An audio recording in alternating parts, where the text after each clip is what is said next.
అన్యాంసేయో hey it's Priya. ఈరోజు మన recipe వచ్చేసి విలేజ్ స్టైల్ చికెన్ కర్రీ. ఈ రెసిపీ చపాతీ, రైస్ ఇంకా పూరీలోకి చాలా మంచి కాంబో. నాన్ వెజ్ లవర్స్ కోసం ఈ రెసిపీని ఎలా ప్రిపేర్ చేయాలో ఇప్పుడు చూద్దాం. ముందుగా స్టవ్ పైన కడాయి పెట్టుకొని కొద్దిగా వేడయిన తర్వాత అందులోకి 4 టేబుల్ స్పూన్స్ ఆఫ్ ఆయిల్ని యాడ్ చేసుకోవాలి. నాన్ వెజ్లోకి ఆయిల్ కొంచెం ఎక్కువగా ఉంటేనే టేస్ట్ బాగుంటుంది అండ్ పీసెస్ కూడా అందులో చాలా బాగా ఉడికిపోతాయి. ఆయిల్ బాగా హీట్ అయిన తర్వాత అందులోకి కొన్ని స్పైసెస్ని యాడ్ చేసుకుందాం. ఇప్పుడు ఒక మీడియం సైజ్ ఆనియన్ని కట్ చేసి అందులో వేసుకుందాం.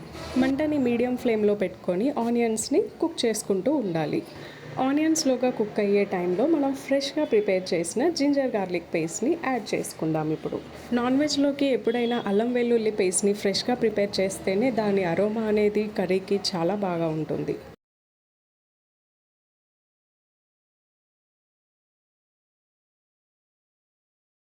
ఇప్పుడు కొంచెం పసుపుని యాడ్ చేసుకుందాము. పసుపు ఇంకా అల్లం వెల్లుల్లి పేస్ట్ని ఆయిల్లో బాగా కలిసేంత వరకు కలుపుకుంటూ ఉండాలి.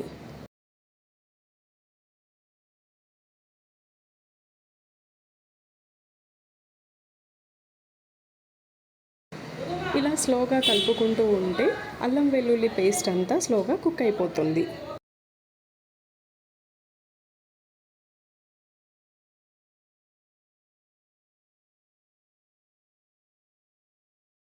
ఇలా అల్లం వెల్లుల్లి పేస్ట్ స్లోగా కుక్ అవుతుంటేనే చికెన్ వేయకముందే మనకు ఆ టేస్ట్ అనేది తెలిసిపోతుంది. ఇప్పుడు ఇందులోకి కొద్దిగా కొత్తిమీర వేసుకొని కాసేపు కలుపుకుందాం. కొత్తిమీర ఆయిల్లో వేసుకోవడం వల్ల ఆ కాడలు అనేవి త్వరగా మగ్గిపోతాయి. ఇప్పుడు అందులోకి చికెన్ యాడ్ చేసుకుందాం. చికెన్ ఆయిల్ మొత్తంలో కలిసేలాగా స్లోగా కలుపుకుంటూ ఉండాలి.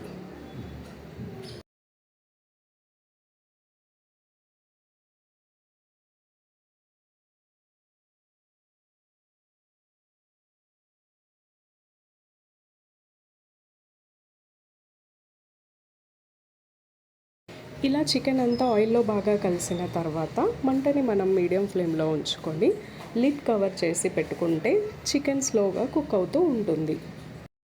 10 మినిట్స్ తర్వాత లిడ్ ఓపెన్ చేసి చూస్తే చికెన్ పీసెస్ అన్నీ బాగా కుక్ అయిపోయి ఉంటాయి. చూడండి, చికెన్ పీసెస్ అన్నీ అన్ని వైపులా బాగా కుక్ అయిపోయాయి. ఇప్పుడు కొద్దిగా అందులోకి సరిపడా కారంని యాడ్ చేసుకుందాం.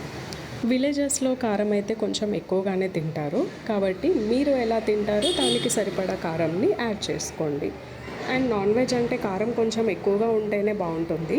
ఇప్పుడు కొద్దిగా సాల్ట్ని యాడ్ చేసుకుందాం.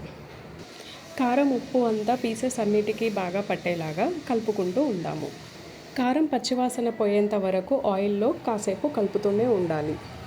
ఇలా ఆయిల్లో బాగా ఫ్రై చేయడం వల్ల కారం పచ్చి స్మెల్ అనేది త్వరగా పోతుంది. అండ్ అలాగే పీసెస్ అన్నిటికీ ఉప్పు, కారం అనేది బాగా పడుతుంది. కారం అంతా కలిసే టైంలో పీసెస్లో ఉండే తేమంతా స్లోగా బయటికి వస్తుంది. ఇప్పుడు మనం ఇందులోకి మనకి గ్రేవీకి సరిపడా వాటర్ని యాడ్ చేసుకుందాము. కన్సిస్టెన్సీ బాగా థిక్గా కావాలి అని అనుకుంటే కొంచెం వాటర్ని తక్కువ యాడ్ చేసుకోండి. అండ్ బాగా ఎక్కువగా కావాలి అని అనుకుంటే మాత్రం వాటర్ కొంచెం ఎక్కువగానే పడుతుంది. ఇలా వాటర్ని యాడ్ చేసుకున్న తర్వాత లిడ్ కవర్ చేసి మంటని హై ఫ్లేమ్లో పెట్టుకొని కాసేపు ఉడకనిద్దాం. 5 మినిట్స్ తర్వాత లిడ్ ఓపెన్ చేసి చూస్తే లోపల కర్రీ అంతా బాగా ఉడికిపోతుంది. అండ్ పీసెస్ కూడా అన్నీ ఆయిల్లో బాగా కుక్ అయిపోతూ ఉంటాయి. ఇప్పుడు మన రెసిపీకి ఫైనల్ టచ్. ఇప్పుడు మనం ఫ్రెష్గా ప్రిపేర్ చేసిన గరం మసాలా పౌడర్ని అందులో యాడ్ చేసుకుంటే వచ్చే ఫ్లేవర్ చాలా టేస్టీగా ఉంటుంది. కాసేపు మంటని హై ఫ్లేమ్లో పెట్టుకొని మసాలా అంతా బాగా కుక్ అయ్యేలాగా చూసుకోవాలి. ఒక 3 to 5 మినిట్స్ తర్వాత దానిలోకి కొత్తిమీరని యాడ్ చేసుకుందాము. ఎప్పుడైనా మనం చేసే కర్రీస్లో కొత్తిమీర అండ్ కరివేపాకు లాస్ట్లో యాడ్ చేసుకోవడం వల్ల కర్రీకి డిఫరెంట్ టేస్ట్ అనేది వస్తుంది. ఇలా కొత్తిమీరని యాడ్ చేసుకున్న తర్వాత ఇంకొక 5 మినిట్స్ కర్రీలో బాగా కుక్ అవ్వనివ్వాలి. ఒక 2 మినిట్స్ తర్వాత స్టవ్ ఆఫ్ చేసుకుంటే ఎంతో రుచికరమైన చికెన్ కర్రీ రెడీ అయిపోతుంది. ఇంకా మరిన్ని రెసిపీస్ కోసం subscribe my channel. Signing off Priya సారంగే.